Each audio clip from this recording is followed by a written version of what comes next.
Covid കാല PP kit ഇടപാടിൽ ക്രമക്കേടുണ്ടായെന്ന് CAG കണ്ടെത്തിയിരിക്കുകയാണ്. ക്രമക്കേട് അക്കമിട്ട് നിരത്തി CAG റിപ്പോർട്ട് പുറത്തുവന്നു. PP കിറ്റ് വാങ്ങിയതിൽ 10.23 കോടി രൂപ അധിക ബാധ്യത ഉണ്ടായെന്നാണ് കണ്ടെത്തൽ. പൊതുവിപണിയേക്കാൾ 3 ഇരട്ടി കൂടുതൽ പണം നൽകിയാണ് PP കിറ്റ് വാങ്ങിയത്. 2020 മാർച്ച് 28-ന് 550 രൂപയ്ക്ക് PP കിറ്റ് വാങ്ങിയപ്പോൾ മാർച്ച് 30-ന് 1550 രൂപയ്ക്ക് മറ്റൊരു കമ്പനിയിൽ നിന്ന് കിറ്റ് വാങ്ങി.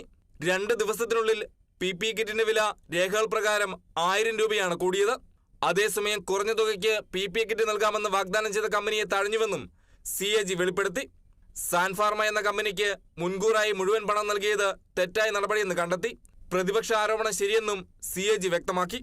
നിയമസഭയിൽ സമർപ്പിച്ച CAG റിപ്പോർട്ടിൽ സംസ്ഥാനത്തെ പൊതുജനാരോഗ്യ മേഖലയുടെ ഗുണനിലവാരക്കുറവിനെതിരെയും രൂക്ഷ വിമർശനം ഉന്നയിച്ചിരുന്നു.